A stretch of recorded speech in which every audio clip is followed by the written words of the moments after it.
ये question RRB NTPC graduate level 2026 में पूछा गया था। एक लकड़ी का घन है जिसकी भुजा की लंबाई 14 सेंटीमीटर है।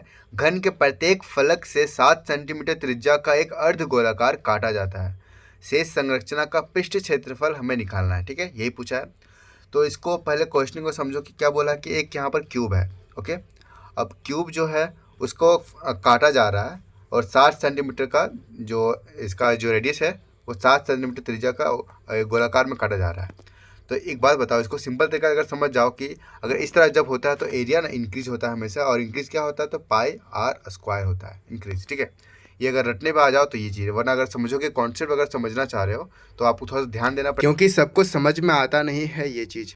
देखो, मान लो यहाँ पर कट लगाया गया। ठीक है, यहाँ पर कट लगाया गया तो एरिया एक्चुअली में क्या होता है कि जिसको हम छू सकें। ठीक है, तो अपने आप में एक इमेजिन करो कि आपके हाथ में एक क्यूब है। ठीक है, और क्यूब में ऊपर में यहाँ पर यहाँ होल कर दिए। ठीक है, थोड़ा सा यहाँ पर गड्ढा कर दिए, तो गड्ढा कर दिए तो यहाँ पर क्या हो गया कि यहाँ तक गया और यहाँ से यहाँ तक यहाँ पर गड्ढा हो गया। ठीक है, तो यहाँ पर देखो एरिया तो बढ़ गया ना। पहले एरिया यहाँ तक ऐसे यहाँ पर एरिया था। ठीक है, पहले एरिया ये था, लेकिन अब यहाँ पर गया, बाकी सब एरिया तो ठीक है, लेकिन यहाँ पर थोड़ा सा गड्ढा हो गया तो यहाँ पर एरिया थोड़ा सा इंक्रीज हो गया।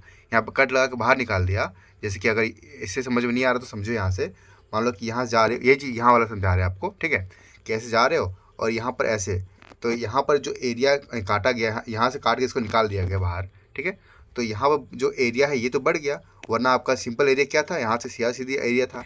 इसको ऐसे समझो कि मान लो कि यहाँ पर पेंट करना है हमको। ठीक है, तो यहाँ पेंट ज़्यादा करना पड़ेगा और इसमें पेंट कम करना पड़ेगा, यानी कि ऊपर में यहाँ पर इंक्रीज ज़्यादा हो गया एरिया। तो एरिया कितना इंक्रीज हुआ?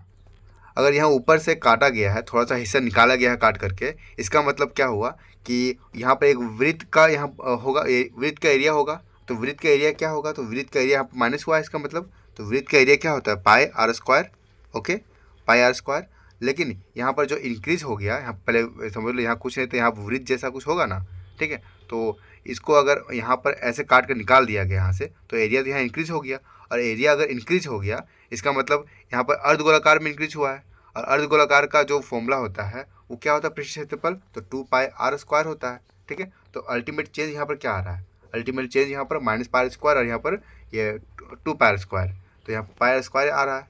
ठीक है, तो पाई आर स्क्वायर ये मेरा अल्टीमेट चेंज है। तो नेट चेंज मेरा इतना आ रहा है। इसका मतलब जो यहाँ पर मेरा नेट चेंज आ रहा है इस पूरे एरिया में हमको बस पाई आर स्क्वायर ऐड कर देना है। ठीक है, तो क्या करेंगे, सबसे पहले हम इस घनाभ का एरिया निकालेंगे। तो एरिया क्या हो जाएगा घनाभ का, तो 6a स्क्वायर प्लस इसमें पाई आर स्क्वायर जोड़ देंगे, पाई आर स्क्वायर। लेकिन एक बात ध्यान दो कि यहाँ पर बोला गया कि प्रत्येक फलक में किया गया है। तो देखो ऊपर में एक फलक में ऐसा किया गया, यानी कि ऊपर में एक काटने पर पाई स्क्वायर चेंज हो रहा है, तो यहाँ भी काटेगा तो यहाँ भी एक पाई आर स्क्वायर चेंज होगा, यहाँ भी होगा, हर जगह से होगा। इसका क्या मतलब हुआ कि पाई स्क्वायर यहाँ पर कितने फलक होते हैं घन के, तो 6 फलक होते हैं, तो 6 से यहाँ पर गुना कर देंगे हम। बस हमें इसको बस फॉर्मूले में पुट करना है, मेरा आंसर यहाँ पर आ जाएगा। तो 6 और यहाँ पर ए में क्या है, तो ए यहाँ पर 14 है, 14 का स्क्वायर क्या हो जाएगा, तो 196 हो जाएगा। ठीक है, प्लस पाई स्क्वायर का क्या हो जाएगा, 22/7 इंटू आर स्क्वायर यानी कि 49 और इंटू यहाँ पर 6।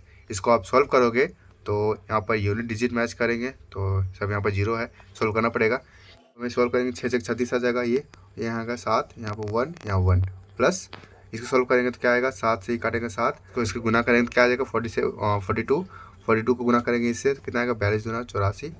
ठीक है, 4 और यहाँ 42 दूना 84, 924, जो कि आ जाता है 2100 के बराबर, जो कि हमारा ऑप्शन नंबर 4 सही है। ठीक है, उम्मीद है आपको समझ में आ गया होगा। Thank you.